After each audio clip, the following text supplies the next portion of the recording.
మాట పూర్తిగా బైబిల్లో ఉన్నటువంటి విషయం తెలియక అలా ఆ సంవత్సరానికి 3 బార్లు పండగలు అనేటువంటివి చేసుకొని మంచి మంచి ఆహారం తయారు చేసుకొని మంచి మంచి వంటలు తయారు చేసుకొని మంచి బట్టలు కుట్టించుకొని చర్చికి వెళ్ళి పాస్టర్ గారు చెప్పే మా పాస్టర్ గారు ద్వారా పాటలు, ఆ తర్వాత వాక్యము అంతా అయిపోయిన తర్వాత పలహారం పంచుకునేటప్పుడు తగాదాలు, ఆ తర్వాత కానికేసేటప్పుడు కూడా తగాదాలే నేను చిన్న వయసులో నేను చూసినటువంటి వాడిగా ఉన్నాను. అయితే దేవుని కృప చొప్పున రాను రాను మార్పు అనేటువంటిది వచ్చింది. ఇప్పుడు తగాదాలు లేవు, ఆ తర్వాత మరి పోట్లాట్లు అనేటువంటివి లేవు. అది ఏ చర్చి అయినా సరే, బ్యాప్టిస్ట్ చర్చిలో కూడా, ఆ తర్వాత లోదన్ చర్చిలో కూడా, ఆ తర్వాత క్రీస్తు సంఘములో కూడా ఆరాధన అనేటువంటిది జరుగుతూ ఉంది. దేవునికే మహిమ. అలాగనే మనం కూడా మరి ఆరాధన చేయటానికి మనం వచ్చినటువంటి వారంగా ఉన్నాం. మనం మాత్రమే కాదు, బైబిల్ చరిత్రలో ఇశ్రాయేలీలు దేవుని ప్రజలు, మీకు తెలుసు. దేవుడు ఏర్పాటు చేసుకున్నటువంటి ప్రజలు. వాళ్ళు 365 రోజులు కష్టపడి పని చేస్తారంట. 365 రోజులు కష్టపడి పని చేస్తారంట. అయితే దేవునికి అది ఇష్టం లేక 365 రోజులు కష్టపడి పని చేయటం ఇష్టం లేక వాళ్ళకి నియామక దినాలు అనేటువంటివి ఏర్పాటు చేశాడు. బైబిల్ కాండాల్లో చెబుతున్నటువంటిదిగా ఉంది. ఇశ్రాయేలీలకి నేటికి కూడా ఈ పద్ధతి అనేటువంటిది ఇశ్రాయేల్ దేశంలో ఉంది. వాళ్ళకి పండగల సంవత్సరానికి ముమ్మారు అంటే 3 పర్యాయాలు పురుషులందరూ ఆ పండగలో కనపడాలి. ఎందుకు కనపడాలి? ఆరాధన చేయాలి అనేటువంటిది దేవుని యొక్క ఉద్దేశం. నేను ఆ పండగలో పేర్లు చెప్తాను. ఆ పండగల గురించి మీకు వివరించడానికి సమయం కాదు.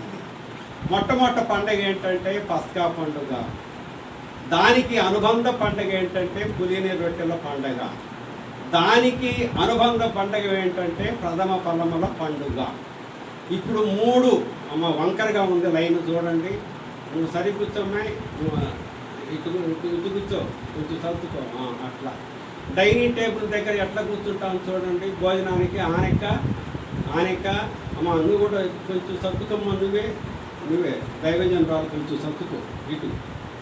అది అమ్మ నువ్వు కూడా కొంచెం సర్దుకో, ఇటురా కొంచెం సర్దుకో. అది అట్లా ఉండాలి. ఇంకా కొంచెం మళ్ళీ ఇటు కొంచెం అట్టుకో.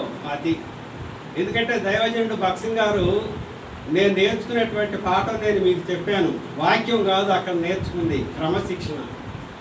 74వ సంవత్సరం, దాదాపు 46 సంవత్సరాల క్రితం.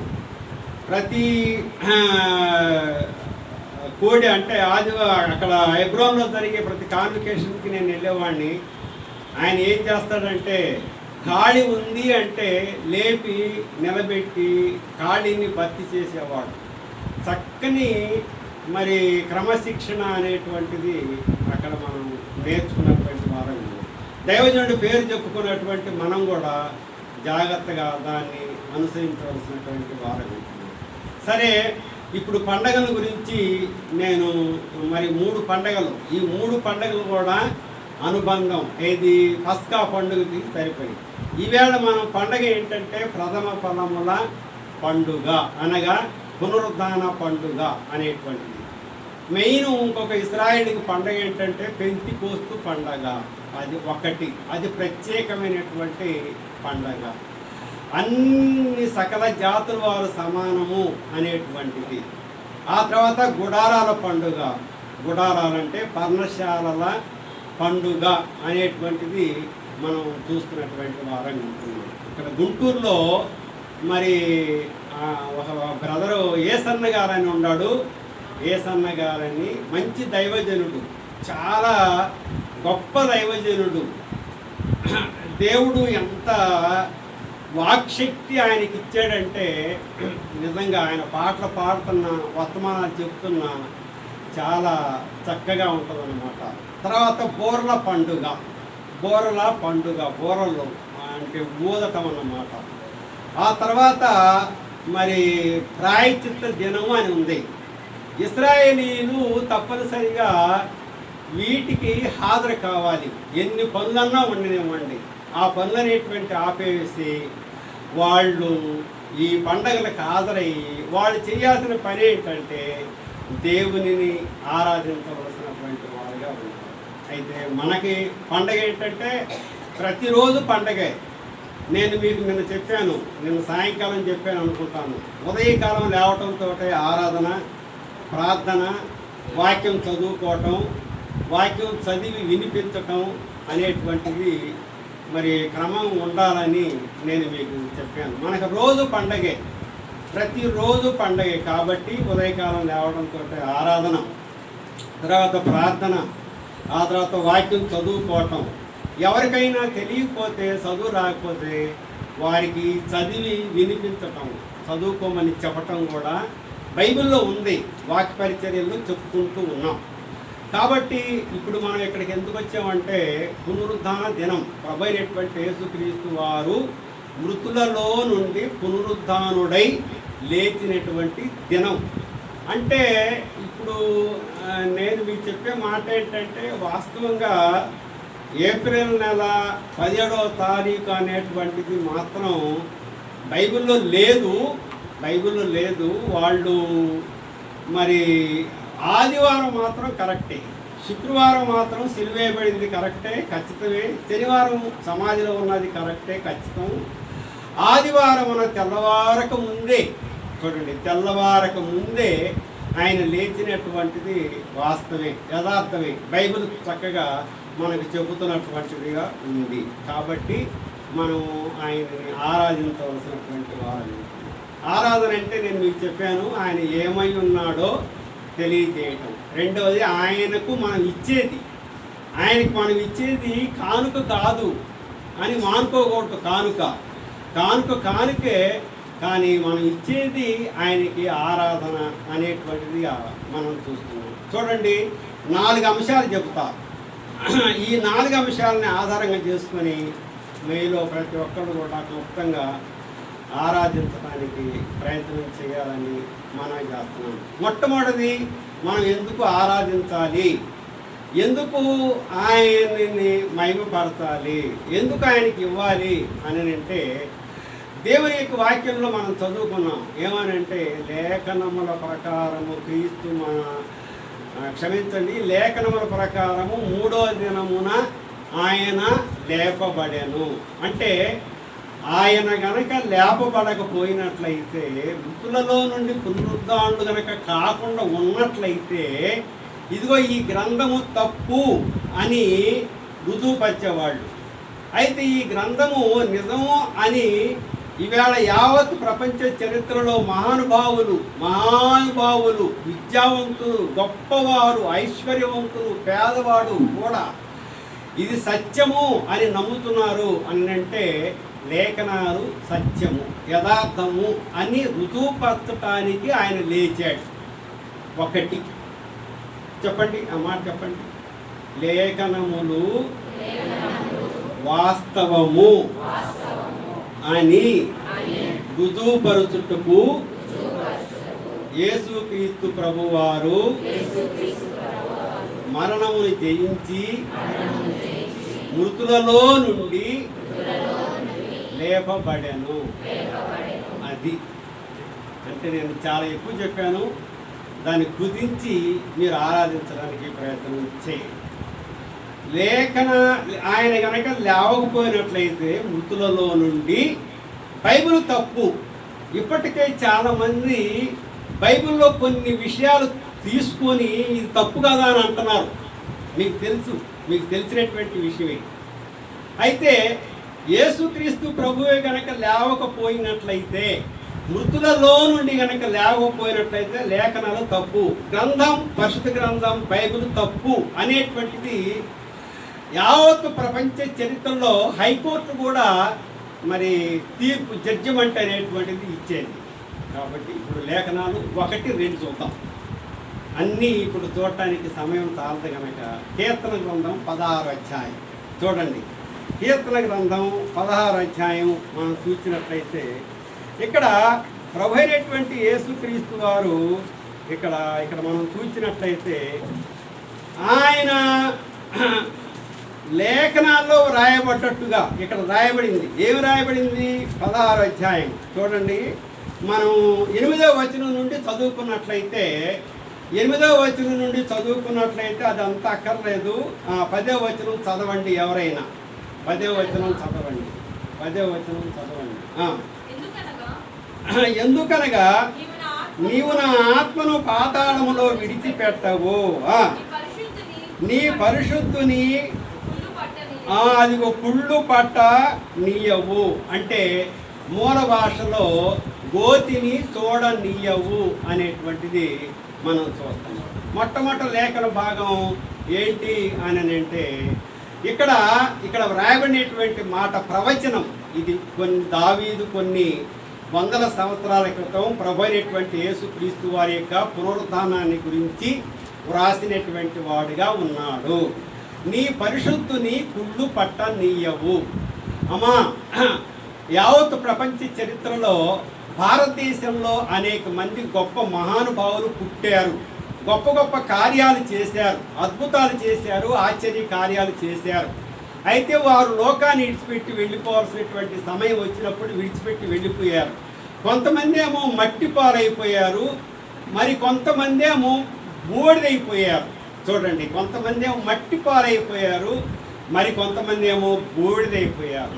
కానీ ప్రభు అయినటువంటి యేసుక్రీస్తు వారిని గురించి వ్రాయబడినటువంటి లేఖనం నీ పరిశుద్ధుని కుళ్ళు పట్టనీయవు అనేటువంటి మాట. పరిశుద్ధుడు ఎవరు? దేవుడు పరిశుద్ధుడు. యెషయా గ్రంథంలో ఆ యొక్క పరలోకములో ఉన్నటువంటి దూతలు ఆరాధన చేస్తున్నారు. పరిశుద్ధుడు పరిశుద్ధుడు పరిశుద్ధుడు పరిశుద్ధుడని చెప్పి దివారాత్రులు పగలో రాత్రి సృష్టికర్త అనేటువంటి ఆ పరిశుద్ధుడైనటువంటి దేవునిని కొనియాడుతున్నటువంటి వాడుగా ఉంటున్నాడు. ప్రభు అయినటువంటి యేసుక్రీస్తు వారు కూడా పరిశుద్ధుడే.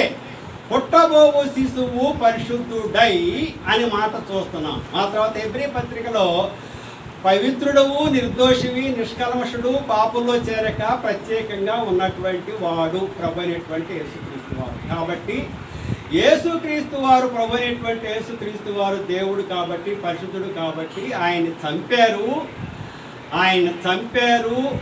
ఆ తర్వాత రెండో మాట ఆయన మరణించాడు. ఆ తర్వాత ఆయన్ని సమాధి చేశారు. అయితే సమాధి చేసి ఆ సమాధి పైన పెద్ద రాయిని పొర్లించారు. తర్వాత రోమా గవర్నమెంట్ వారికి ముద్ర వేశారు. ఆ తర్వాత కావలి వారిని పెట్టారు. జాగ్రత్త, మీరు చాలాసార్లు విని ఉంటారు, కావలి వారిని పెట్టారు. అయితే ఇక్కడ వ్రాయబడినటువంటి ప్రవచనం ఏంటి అని అంటే నీ పరిశుద్ధుని కుళ్ళు పట్టనీయవు. ప్రభు అయినటువంటి యేసుక్రీస్తు వారు శరీరధారిగా ఉన్నప్పుడు మత్తయి సువార్తలో చూడండి ఆయన ఏం చెప్పాడో మనం చదువుకుందాం. చూడండి, మత్తయి సువార్త కనుక మనం చదువుకున్నట్లయితే ఆయన చెప్పినటువంటి మాట 16వ అధ్యాయం చూడండమ్మా. 16వ మత్తయి సువార్త 16వ అధ్యాయంలో, ఆ తర్వాత 17వ అధ్యాయంలో కూడా, ఆ తర్వాత సువార్తల్లో మరి యేసుక్రీస్తు ప్రభు వారు చెప్పినటువంటి మాటలు కనపడుతున్నాయి. చదవండి 16వ అధ్యాయము 21వ వచనం చదవండి. 21వ వచనం చదవండి. 21వ వచనం. అప్పటి నుండి తాను యెరూషలేమునకు వెళ్ళి పెద్దల చేతను, ప్రధాన యాజకుల చేతను, శాస్త్రుల చేతను అనేక హింసలు పొంది చంపబడి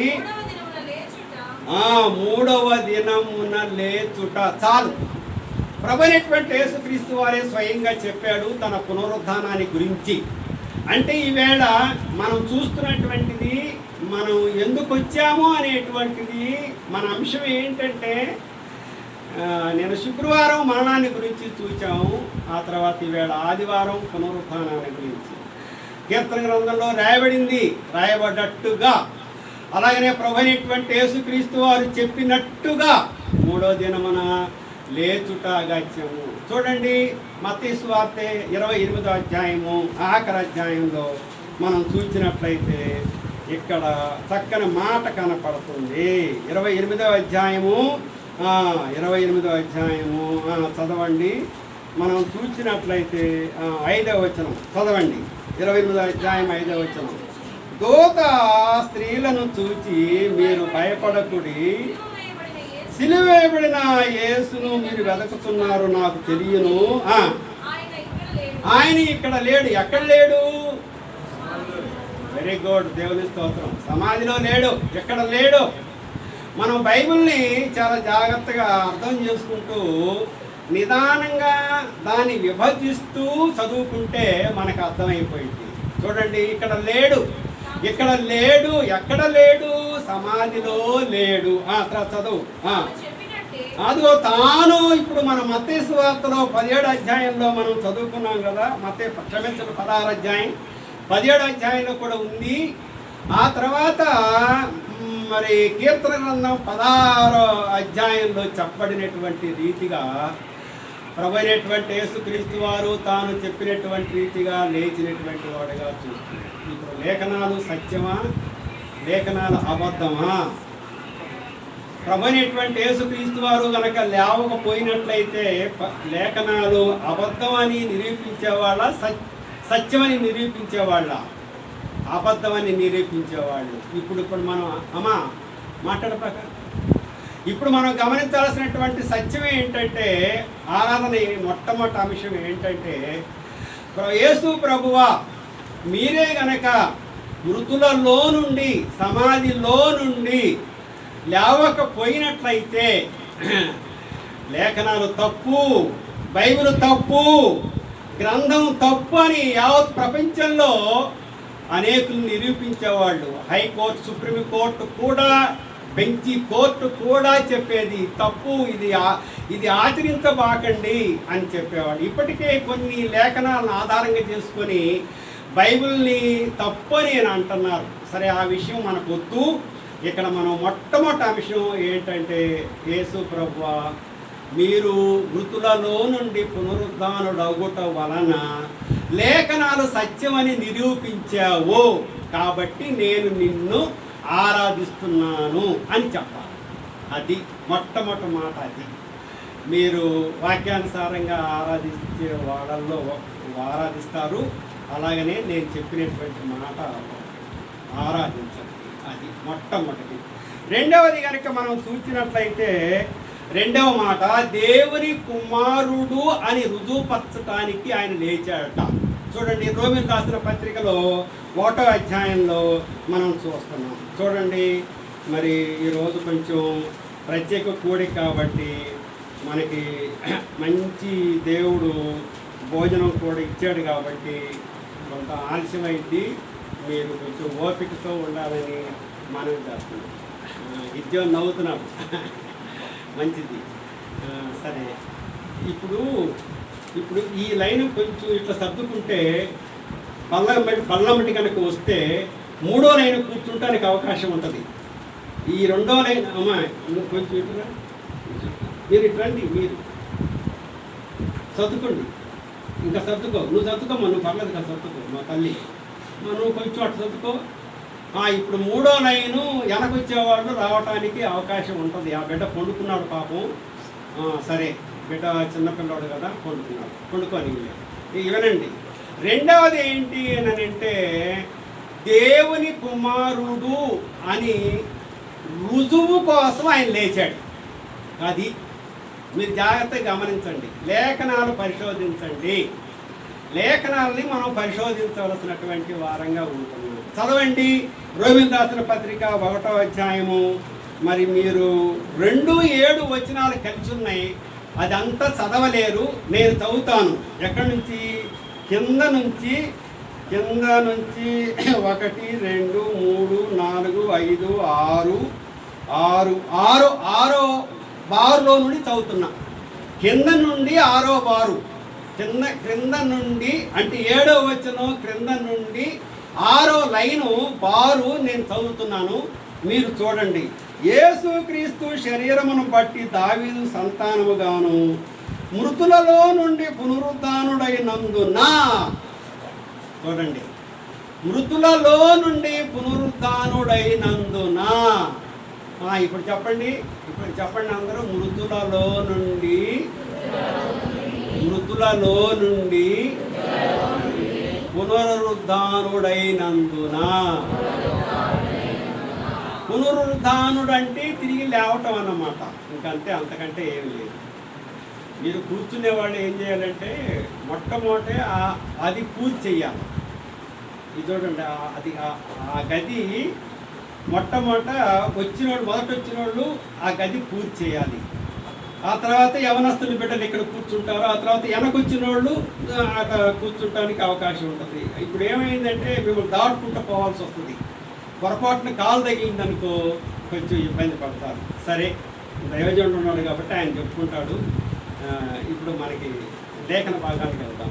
చెప్పండి అందరూ. మృతులలో నుండి పునరుద్ధానుడైనందున. అదిగో చూడండి, రెండవ భాగం.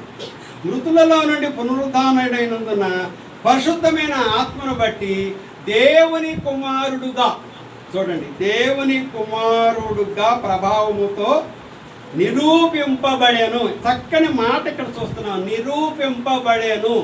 నిరూపణ, రుజువు అనేటువంటిది కావాలి. ప్రతి దానికి రుజువు కావాలి. ఏనా గిజ్జోను చెప్పు. ప్రతిదానికి రుజువు కావాలి. అక్కడ వాళ్ళతో మాట్లాడుతుంది ఒక అమ్మాయి అంటే దానికి రుజువు కావాలి. ఒక అబ్బాయి వాళ్ళతో మాట్లాడుతున్నాడంటే అక్కడ రుజువు కావాలి. దొంగతనం చేసాడంటే రుజువు కావాలి. అబద్ధం ఆడాడంటే రుజువు కావాలి. మోసం చేసాడంటే రుజువు కావాలి. వ్యభిచారం చేశారంటే రుజువు కావాలి. వాళ్ళు అన్నారు, వీళ్ళు అన్నారు, నువ్వు చూసింది లేదు, పెట్టింది లేదు, అన్ని నేరాలు మోపటమే. ఇవాళ సంఘాల్లో పరిస్థితి ఎలా ఉందంటే ఒకడి మీద ఒకడు నేరాలు మోపటమే. అందుకనే నేను ఒకటే చెబుతా, నా కంటితో చూడండి నేను నమ్మను. అంతేనా నానా? మా సంఘంలో నేను పరిచయం చేసే దగ్గర అంటారు, నానా అంటారు నన్ను. ఎందుకంటే పెద్దవాడిని కాబట్టి. అందరూ యవనస్తులే, ముసలోడు ఇద్దరు ముగ్గురే. నానా అంటే అంతే. నా కంటితో చూస్తేనే నేను నమ్ముతా. నాకు మాత్రం చెప్పబాకండి. రుజువు కావాలి, నిరూపణ అనేటువంటిది కావాలి. అటు చూస్తావు ఎందుకు నువ్వు? అటు చూడబాక. నిరూపణ అనేటువంటిది కావాలి. ఇక్కడ నిరూపణ అని చక్కని మాట రాశాడు తెలుగులో. ఏం రాశాడు? గిజ్జను, మృతులలో నుండి పునరుద్ధానుడైనందున ప్రభావం బట్టి దేవుని కుమారుడుగా నిరూపించబడ్డాడు. నేను నిన్ను చెప్పాను అనుకుంటాను. దేవుని కుమారుడు అంటే నిన్న చెప్పాను అనుకుంటాను. మళ్ళీ ఇప్పుడు కూడా చెప్తాను. దేవుని కుమారుడు అంటే అంటే పాపము, మారుడు అంటే మరి పరిహరించువాడు, పాపమును పరిహరించువాడు. కుమారుడు అంటే అర్థం చెప్పానుగా మీకు. కుమారుడు అంటే అర్థం ఏంటి? అంటే పాపము, మారుడంటే పరిహరించువాడు. పాపమును పరిహరించేవాడు ఎవరు? పాపమును క్షమించేవాళ్ళు ఎవరు? కీర్తన గ్రంథం 99వ అధ్యాయం చూడండి. కీర్తన గ్రంథం 99వ అధ్యాయము మనం చూసినట్లయితే ఇక్కడ చక్కగా వ్రాయబడింది. చదవండి. 99వ అధ్యాయం 8వ వచనం చదవండి. 8వ వచనం చదవండి. యెహోవా మా దేవా, నీవు వారికి ఉత్తరం ఇచ్చితివి, వారి క్రియలను బట్టి ప్రతీకారము చేయుచునే. ఇక్కడ నుంచి జాగ్రత్తగా గమనించండి అమ్మా. అమ్మాయి, బైబిల్ కింద పెట్టావు. ఎగ్జామినేషన్ పేపర్ ఎక్కడ పెడతావు? ఎగ్జామినేషన్ పేపర్ ఎక్కడ పెడతావు నీకు తెలుసు కదా. ఎక్కడ తెలుస్తావు? ఎక్కడ పెడతావు? నీకు కాళ్ళ కంటే పైన ఉంటుందా కింద ఉంటుందా పేపరు? పైన ఉంటుంది. మరి బైబిల్ కింద పెట్టావు, అది చాలా తప్పు పని. దయచేసి గమనించండి, క్షమించండి. ఎవరే కానీ బైబిల్ పైన నేను మొన్న చెప్పాను అనుకుంటాను. భక్సింగ్ గారు ఇదిగో ఇక్కడ పెట్టుకునేవాడంట. ఒక దైవజనుడు చెప్పాడు, ఇక్కడ ఏముంది? గుండె ఉంది. ఈ గుండె దగ్గర పెట్టుకునేవాడు. గుండె అంటే అన్నిటికంటే మోసకరమైంది, అందుకని అక్కడ పెట్టుకునేవాడంట. కనీసం మనం ఈ చేతుల్లో నన్ను పట్టుకోకపోతే ఎట్లా కుదిరింది? కింద పెట్టడం అలవాటు. ఏం అలవాటు మీకు? బైబిల్ పైన పెట్టుకోండి. ఎప్పుడు కూడా ఎక్కడ కూడా కింద పెట్టబాకండి. అది సరే. ఇక్కడ చూడండి 8వ వచనం. వారి క్రియలను బట్టి ప్రతీకారము చేయుచునే వారి విషయంలో నీవు పాపమును పరిహరించు దేవుడవైతివి. అంతేనా? దేవుడవైతివి. చెప్పండి అందరం. నీవు పాపమును పరిహరించు దేవుడవైతివి. అంటే రెండవ మాట ఏంటంటే యేసుక్రీస్తు ప్రభువారు దేవుడు అని రుజువుపరచటానికి, నిరూపించటానికి ఆయన మృతులలో నుండి పునరుద్ధానుడయ్యాడు. రెండు మాటలు చెప్పాను. మొట్టమొదటి మాట ఏంటి చెప్పండి? మొట్టమొదటి మాట ఏంటి పెద్దని చెప్పు శాంతకుమారి. మన ఊరేగా, మన ఊరంటూ ఊరేగా, ఇంకా నీకేం భయం? లేఖనములు అనగా బైబిలు వాస్తవము, యథార్థము, సత్యము అని రుజువుపరచడానికి ఆయన లేచాడు. ఆయన లేచిన కారణం మొట్టమొదటిది. రెండవది దేవుడు అని రుజువుపరచబడటానికి ఆయన లేచాడు. ఆయన గనక సమాధిలో అలాగనే ఉన్నట్లయితే, సమాధి గనక ఆయన అలాగనే బంధించి ఉన్నట్లయితే ఆయన దేవుడు అంటానికి ఆధారాలు లేవు. చెప్పు నాన్న, ఆధారాలు లేవు. ఈవేళ పాలస్తీనాలో మనం ఇశ్రాయేల్ దేశంలో కనుక చూస్తే ఖాళీ సమాధి కనపడుతుంది. ఖాళీ సమాధి చక్కగా కనపడుతుంది. అదిగో యేసుక్రీస్తు ప్రభు దేవుడు సమాధి ఇస్తుంది సాక్ష్యం. అక్కడ ఇశ్రాయేల్ దేశంలో సమాధి సాక్ష్యం ఇస్తుంది. ఏమని? ఇదిగో నేను ఈయన్ని బంధించలేకపోయాను. చూడండి, నేను ఈయన్ని బంధించలేకపోయాను. మరణము ఆయన బంధించడం అసాధ్యము. సమాధి చెబుతుంది, మరణం కూడా చెబుతుంది. ఆయన దేవుడు. యేసుక్రీస్తు ప్రభు ఎవరు చెప్పండి? చెప్పాను కదా, మొన్న శుక్రవారం చెప్పాను కదా. ఒక మాట చెప్పండి, మీకు తెలిసిన మాట. చాలా మాటలు చెప్పాను. ఎలాంటి దేవుడు ఆయన? విద్యను ఎలాంటి దేవుడు అని చెప్పుకున్నాం? సర్వాధికారము కలిగిన నిజమైన దేవుడు. ఈ రెండు మాటలు గుర్తుపెట్టుకోండి. సత్యమై కొంచెం అన్ని కష్టమే. నిజమైనటువంటి దేవుడు అంటే దానికి వ్యతిరేక పదం చెప్పండి. నిజానికి వ్యతిరేక పదం చెప్పండి. Very good. అబద్ధం. అబద్ధపు దేవుడు కూడా ఉన్నారు. జాగ్రత్త.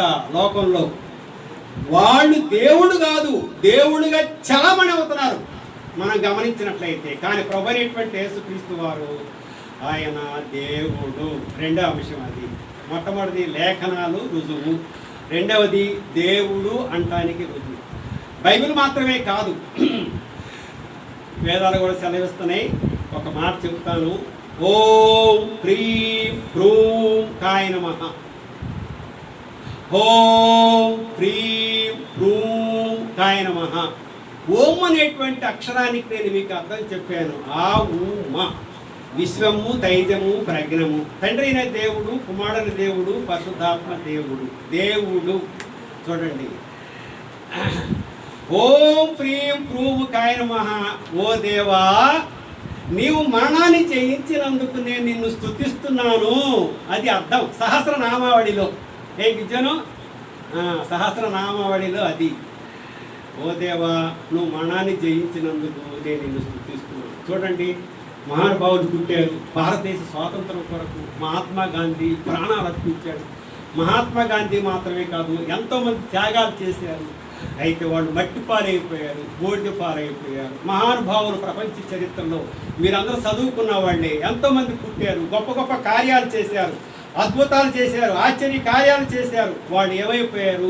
బూడిదైపోయారు. కొంతమంది మట్టి పాలైపోయారు. అయితే యేసుక్రీస్తు బూడిద కాలేదు. చెప్పమ్మా, కుళ్ళిపోలా. అరే, అసలు మట్టి ఏం చేయలేకపోయింది ఆయన్ని. నేను కనుక చచ్చిపోయాను అనుకోండి, నన్ను సమాధి చేస్తారు నా బిడ్డలు. దైవజనులు వచ్చి నన్ను సమాధి చేస్తారు. రెండో రోజు, మూడో రోజు, నాలుగో రోజు, 5 రోజు కల్లా అంతా కూడా పురుగులనేటువంటివి వచ్చి పట్టుకొని తినేస్తూ ఉంటుంది పూర్తిగా. ఇదిగో ఈ యొక్క ఈ శరీరం అనేటువంటిది పురుగుకు ఆహారం అన్నమాట. చూడండి, పురుగుకి ఆహారం. అయితే దేవుడు ప్రభు అయినటువంటి యేసుక్రీస్తు వారు దేవుడు కాబట్టి రుజువుపరచడానికి ఆయన లేచినటువంటి వాడుగా మనం చూస్తున్నాం. తర్వాత మూడో మాట మనం చూద్దాం. ఆయన లేఖనాలు వాస్తవం అని చెప్పటానికి లేచాడు అనుకున్నాం కదా. రెండవ మాట ఏంటంటే దేవుడు అని రుజువుపరచడానికి లేచాడు అని అనుకున్నాం కదా. దానికి మనకేంటి ఉపయోగం?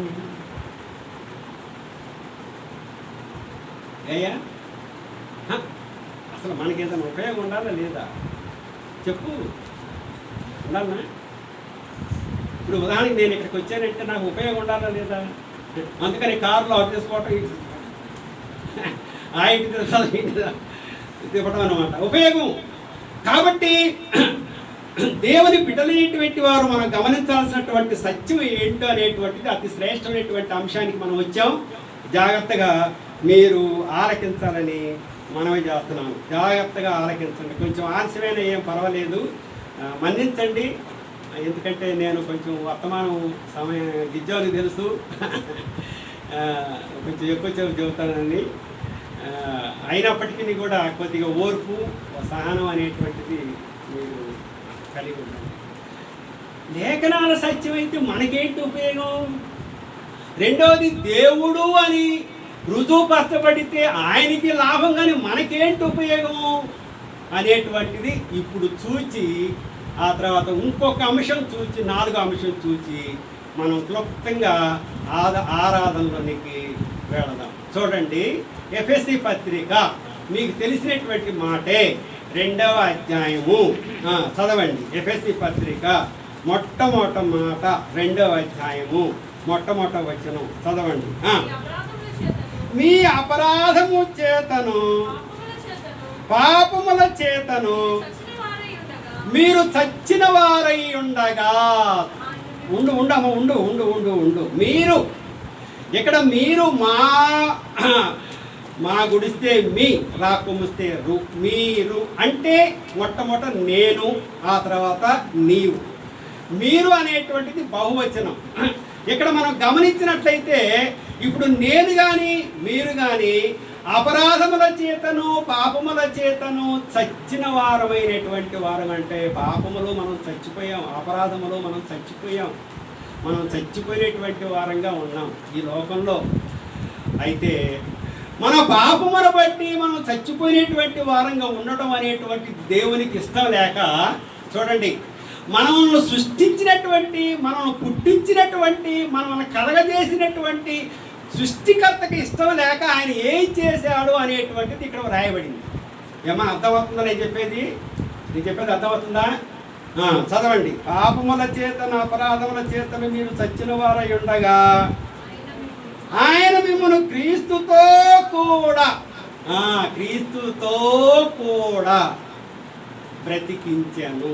అంటే క్రీస్తుతో కూడా బ్రతికించాను. చెప్పండి అందరూ, నేను చెబుతాను. మీ అపరాధముల చేతను మీ పాపముల చేతను మీరు చచ్చిన వారై ఉండగా ఆయన, ఎవరండి? యేసుక్రీస్తు కాదు, ఇక్కడ తండ్రి అయినటువంటి దేవుడు.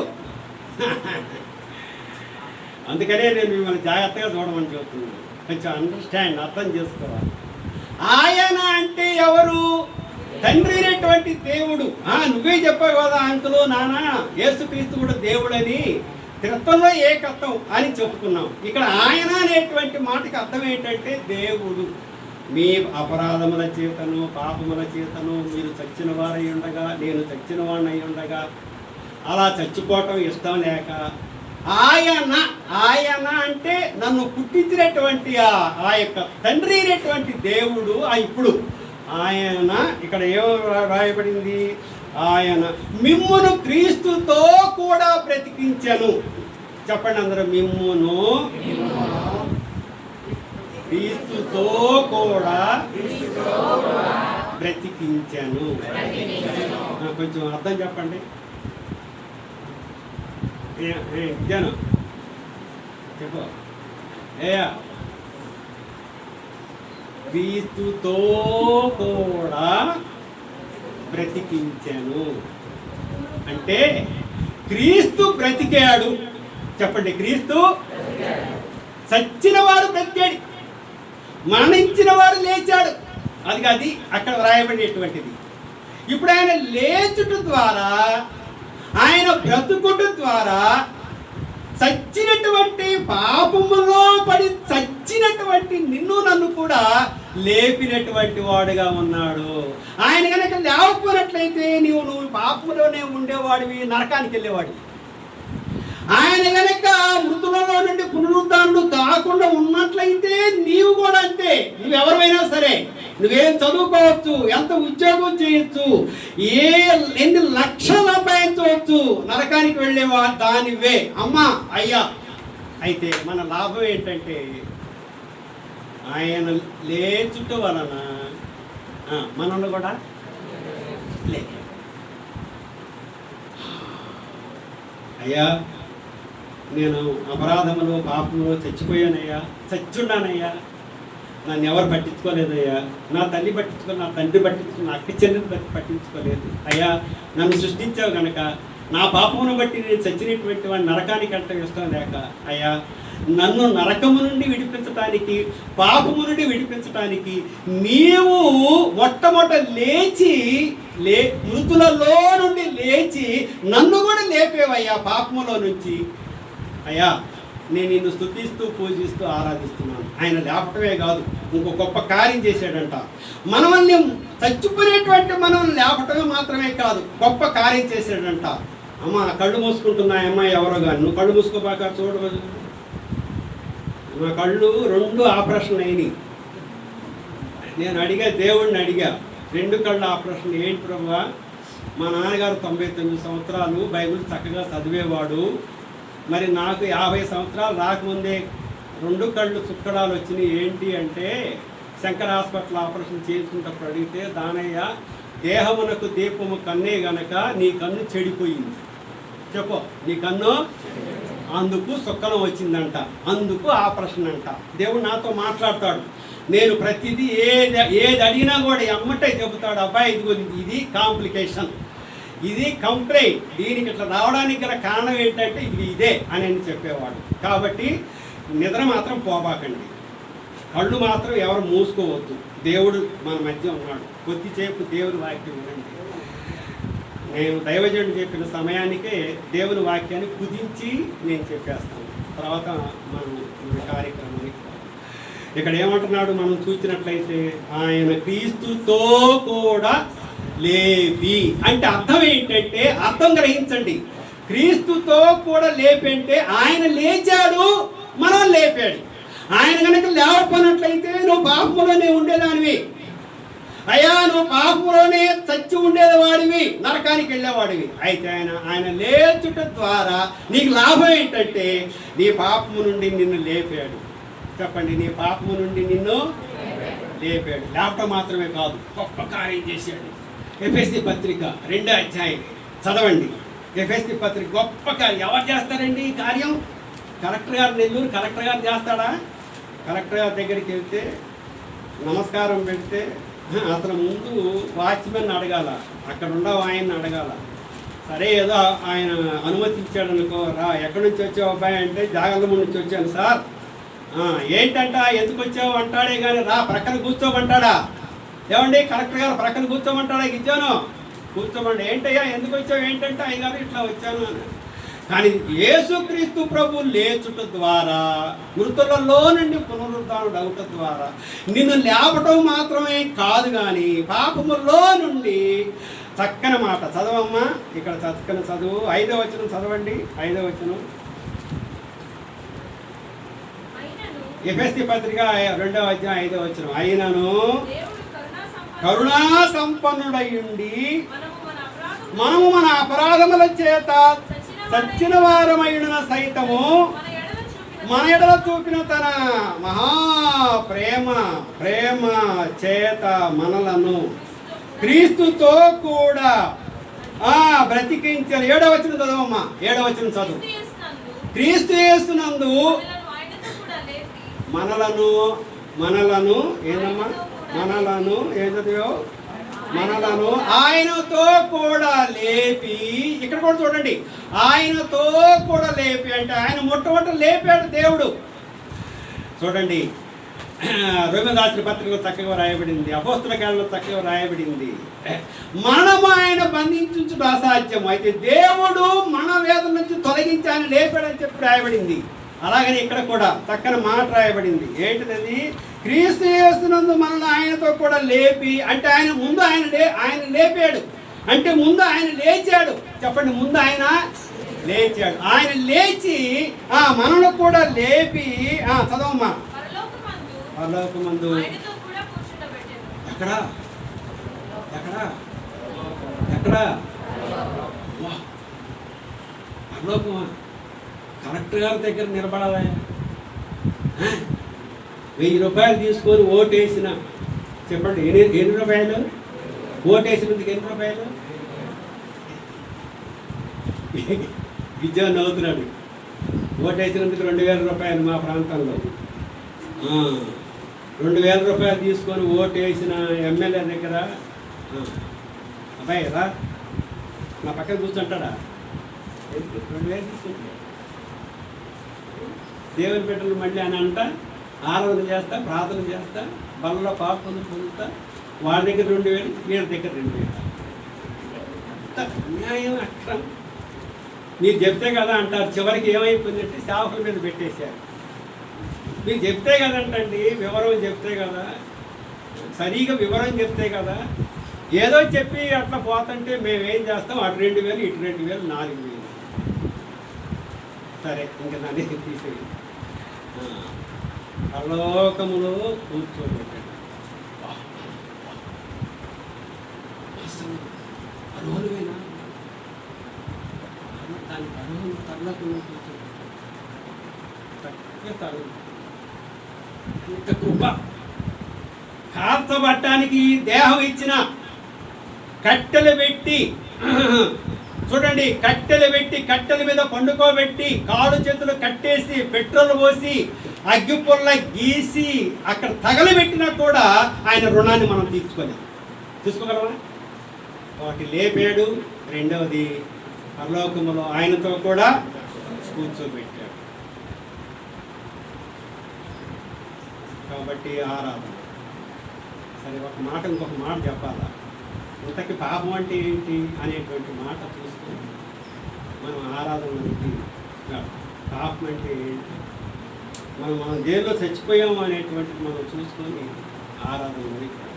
చూడండి, సామెతల గ్రంథం చదవండి, 14వ అధ్యాయం 21వ వచనం. సామెతల గ్రంథం 14వ అధ్యాయం 21వ వచనం చూడండి. 14వ అధ్యాయము 21వ వచనం. నీ తన పొరుగు వానిని తిరస్కరించువాడు పాపము చేయువాడు.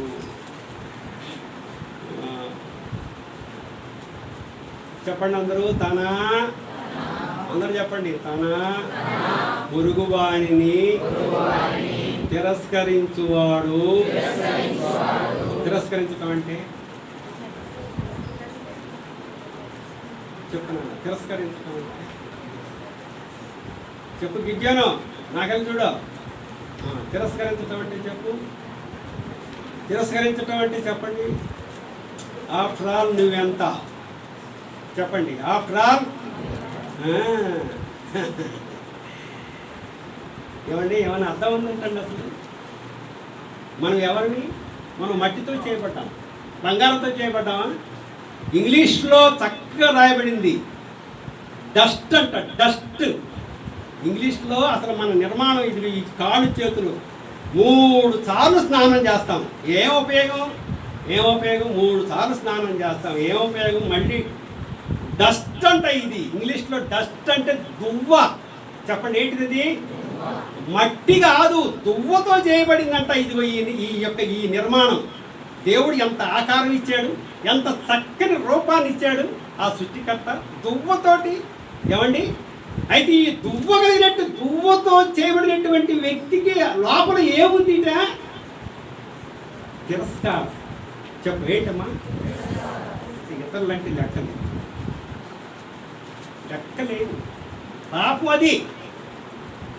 నువ్వేమనుకుంటావంటే నేను గొప్ప అనుకుంటావు, నా భార్య గొప్ప, చూడండి నా బిడ్డలు గొప్ప, నా ఇల్లు గొప్ప.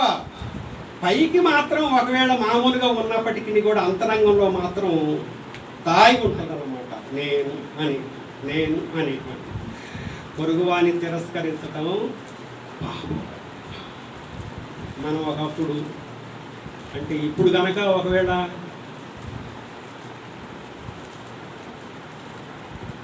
అమ్మా కళ్ళు తెచ్చి చూడమ్మా, కళ్ళు తెచ్చి చూడు నువ్వే, కళ్ళు తెరవండి, మీకు నిద్ర వచ్చేస్తుంది. వినండి, జాగ్రత్తగా వినండి. తిరస్కరించటం అంటే లెక్క చేయబోవటం, లెక్క ఉండదు. మ్యారేజ్ చేసినప్పుడు పాస్టర్ గారు చక్కనుంటి, అమ్మా మరణము వరకు ఎడబాయకుండా ఉంటామంటే ఈయన అడుగుతాడు, ఏమయ్యా మరణం వరకు ఎడబాయకుండా ఉంటాము. ఇక కాలక్రమేవి సంవత్సరాలు గడిచేటప్పటికి చివరికి నువ్వంటే అసలు ఆయన ఈయన అంటాడు, ఈమెమో చెప్పు మీరు చెప్పండి అనేవాడు లేరా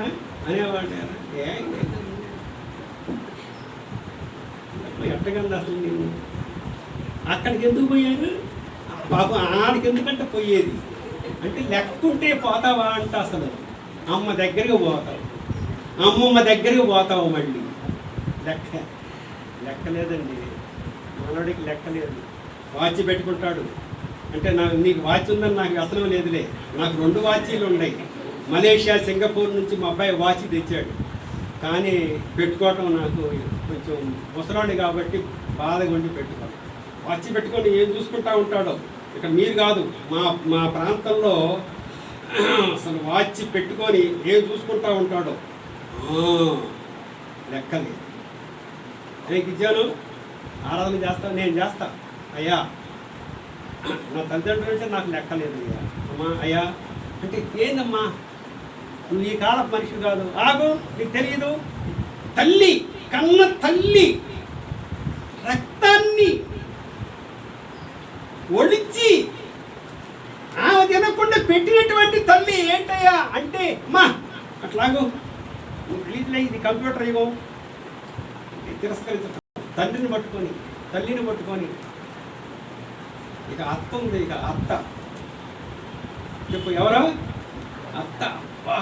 ఏ తేలికో ఆమె, ఆమె కని పెంచి పోషించి చదివించి నీకు దార పోస్తే ఆఖరికి ఏమంటావు?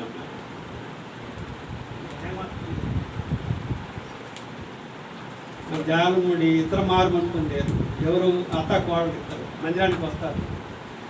ఏదో పాపం వచ్చింది కుటుంబ వ్యవస్థలో, అత్త కోడలంటుంది, అత్త నిన్ను స్తంభానికి గట్టి వేడి నీళ్లు పోస్తే గానీ నీకు ఇక ఏమంటుంది, ఉండో నీ సంగతి తేలుస్తా, రా వెళ్దాం రా, దాని దగ్గరికి వెళ్దాం రా. ఈ దొరికాడు, నీకు ఇదేనా బోధించింది? నేను చచ్చిపోతున్నాను అనుకో అక్కడ. ఈ దయచేసి ఈ మధ్యవర్తులు చావే ఇక. కాబట్టి దయచేసి అత్తయ్య అంటే అమ్మ అంటే ఒక రకంగా ఛాన్స్ ఇస్తాం, చాయిస్. రెండవది అత్త అంటే అస్సలు చెప్పు, అత్త అంటే అస్సలు నాస్తి. లెక్క ఉందంటావా అసలు? లెక్క ఉందంటావా అంటే అసలు ఆలోచించండి. కాబట్టి పాపం అంటే ఏంటంటే తెలుస్తారు. 2 విషయాలు చెప్పి ముగిస్తా, నేను చెప్పను. గొల్యాతు 6 మూరల జాండి ఎత్తువాడు ఫిలిస్తీయుడు ఛాలెంజ్ చేశాడు. 3 చోట్ల రాయబడింది. అతడంట ఇశ్రాయేలు సైన్యమును తిరస్కరించాడంట. ఒక్కడ రండి, ఛాలెంజ్ చేస్తా. అతను అన్నాడు, ఒక్కడ రండి, నన్ను గెలవండి, మేమందరము మీకు బానిసలైపోతాం అని ఇశ్రాయేలుని తిరస్కరించాడంట. దావీదు అంటాడు, సున్నతి లేనటువంటి ఫిలిస్తీయుడు ఎలాంటి వాడు? తిరస్కరించినటువంటి వాడు, లెక్క చేయనటువంటి. ఇశ్రాయేలీని లెక్క చేయకపోతే, దేవుని బిడ్డల్ని లెక్క చేయకపోతే ఇంకా ఏముంది? మానవుడు తిరస్కరించాడు కాబట్టి చివరికి దావీదు మొన్న రాయి తీసుకుని వడిచలతో కొట్టి కింద పడేసి, దాని దగ్గర కత్తి ఉంది, కత్తి దావీదు దగ్గర కాదు, గొల్యాతు దగ్గరే ఉంది. తన కత్తి పెట్టి తన్ని గొంతు కోసి మాంసాన్ని ఆకాశ పక్షులకి వేసాడు. నువ్వు కూడా నీ అత్తను తిరస్కరించావు, నీ మామను తిరస్కరించావు, నీ భార్యను తిరస్కరించావు, నీ భర్తను తిరస్కరించావు. ఇరుగు పొరుగు వారంటే అసలు లెక్క లేదు. నీవు చంపబడాలా, నేను చంపబడాలి. రెండవది అషూర్ రా సనెహరేబ్. ఆయన అంటాడు, బా భయంకరమైన మాటలు అంటాడండి. ఎందుకంటే సమయం దాటిపోతుంది కనుక నేను మీకు చూపించలేకపోతున్నాను. భయంకరమైనటువంటి నా చేతిలో నుండి విడిపింపగలిగినటువంటి వాడు ఎవడు? చూడండి, ఆ దేవత ఏమైంది, ఈ దేవత ఏమైంది, ఆ దేవుడు ఏమయ్యాడు, ఈ దేవుడు ఏమయ్యాడు. బా ఎంత లెక్క లేకుండా మాట్లాడి తిరస్కరించాడు. ఆఖరికి తన గుడిలోకి వెళ్ళి దేవతని మొక్కుతుంటే తన కొడుకులు వచ్చి కత్తి తీసుకొని ఆ మొక్కే వాడిని పొడిచారు, చచ్చిపోయాడు. నువ్వు కూడా కావాలి. ఎందుకంటే ఎందుకు చచ్చిపోవాలా చెప్పమ్మా, ఎందుకు చచ్చిపోవాలా? తిరస్కారం, లెక్క చేయకపోవడం, ఇతరులను లెక్క చేయకపోవడం. అయితే దేవుని కృప మనిషిలో పోలికగా పుట్టి దాసుని స్వరూపం ధరించుకొని తాను వ్యక్తులైపోయాడు, ఖాళీ చేయడం. మరి ఆకారమంతా మనుషుడిగా కనపడి మరణం పొందినంత వరకు శిలువ మరణం పొంది తాను తగ్గించుకున్నాడు, మరణాన్ని జయించాడు, తిరిగి లేచాడు. ఆయన లేచాడు. నీ మరణాన్ని ఆయన అనుభవించాడు. చూడండమ్మా, నా మరణాన్ని ఆయన అనుభవించాడు. మనం తిరస్కరించినటువంటి వాళ్ళం అయినప్పటికీ, మనం మరణించాల్సి వచ్చినప్పటికీ, మరణం నుండి మనం సమాధికి వెళ్ళటం ఇష్టం లేక ఆయన మన పాపముల నుండి మనం లేపటానికి ఆయన లేచి. అయితే ఇప్పుడు ఒక్కోసారి వస్తుంది, అంటే నువ్వెంత అసలు నాతో నువ్వు పోల్చుకుంటే నువ్వెంత అనేటువంటిది వస్తూ ఉంటుంది. ఏంటంటే కులాన్ని బట్టి, గోత్రాన్ని బట్టి, ఆస్తిని బట్టి, చదువుని బట్టి, జ్ఞానాన్ని బట్టి అంతరంగంలో వస్తూ ఉంటుంది. అయితే దేవుని యొక్క వాక్యం ఎప్పుడైతే పొడిచిద్దో, దేవుని యొక్క వాక్యం ఎప్పుడైతే అంగులాగా పొడిచిద్దో అప్పుడు క్షమాపణ వేడుకుంటూ ఉంటాం. కాబట్టి దేవుడు గొల్యాతు వలె చంపబడాల్సినటువంటి వారు, హతము చేయబడాల్సినటువంటి వారు, తర్వాత అషూర్ రా సనెహరీబు వలె హతము చేయబడాల్సినటువంటి వారు. జగత్పునాది వేయబడక మునిపే ప్రేమ చేత క్రీస్తు యేసులో దేవుడు ఏర్పాటు చేసుకున్నాడు కనుక నీ తిరస్కారాన్ని బట్టి, నీ లెక్కలు లేనటువంటి స్థితిని బట్టి నువ్వు సంహరించబట్టం, నేను సంహరించబట్టం ఇష్టం లేక ఆయన 2021 సంవత్సరాల క్రితం మానవుడిగా పుట్టి కల్వరిశిలో ప్రాణం పెట్టి మరణాన్ని జయించి మృతులలో నుండి ఆయన లేచి నిన్ను కూడా లేపాడు, తిరస్కారం నుంచి లేపాడు. 4వ మాట చూసి ముగించుకుందాం. చూడండి, వినండి, నేను చెప్పేస్తాను, టైం అయిపోతుంది. మరి ఇశ్రాయేలీయులు పాపం చేసినప్పుడు ప్రధాన యాజకుడు వాళ్ళ పాప పరిహారము నిమిత్తము మేకపిల్ల కానీ, కోడె కానీ, పావురము కానీ వాళ్ళ సామర్థ్యం చొప్పున తీసుకొని రాబడ్డప్పుడు దాన్ని బలిపీఠము దగ్గర అర్పించి దాని రక్తం తీసుకొని సంవత్సరానికి ఒక్కసారి ఆ రక్తముతో పరిశుద్ధ స్థలంలోకి వెళ్ళి ఆ రక్తాన్ని ప్రోక్షించాల. ఆ రక్తాన్ని ప్రోక్షిస్తే కానీ ఇశ్రాయేలు యొక్క పాపానికి పరిహారం కలగదు. అయితే ప్రభువైనటువంటి యేసుక్రీస్తు వారు చిందించినటువంటి రక్తం, రుధిరపాతం వినా పాప విమోచనమున భవతి. రక్తము చిందింపకుండా పాప క్షమాపణ కలగదు, తిరస్కారానికి క్షమాపణ కలగదు, లెక్కలేని తనానికి క్షమాపణ కలగదు. కాబట్టి ఆయన చిందించినటువంటి రక్తాన్ని తీసుకొని వెళ్ళటానికి లేచాడు. గుర్తుపెట్టుకోండి, ఆయన చిందించినటువంటి రక్తాన్ని తీసుకొని వెళ్ళటానికి. రక్తం ఎక్కడుంది? చిందించినటువంటి రక్తం ఎక్కడుంది చెప్పండి? ఎక్కడ ఉంటుంది? భూమిలో ఉంది. చెప్పండి, ఎక్కడుంది? యెషయా గ్రంథంలో చూడండి, ఆ భూమి ఎంత నమ్మకస్తురాలో. నిజంగా ఆ భూమి అనేటువంటిది ఎంత నమ్మకస్తురాలు, ఎంత నమ్మకమైనటువంటిది ఆ భూమి. చదవండి, యెషయా గ్రంథం మనం చదువుకున్నట్లయితే చక్కని మాట రాయబడింది. చదవండి, 26వ అధ్యాయం 20వ వచనం ముగించుకుందాం. 26వ అధ్యాయము 20వ వచనం, 26వ అధ్యాయము 20వ వచనం చూడండి. యెషయా గ్రంథం 26వ అధ్యాయం 20వ వచనం చదవండి. 26వ అధ్యాయం 20వ వచనం ఉండమ్మా. ఒక మాట నేను నన్ను కూడా చూడండి. 26వ అధ్యాయం 20వ వచనం చదవమ్మా. నా జనమా ఇదిగో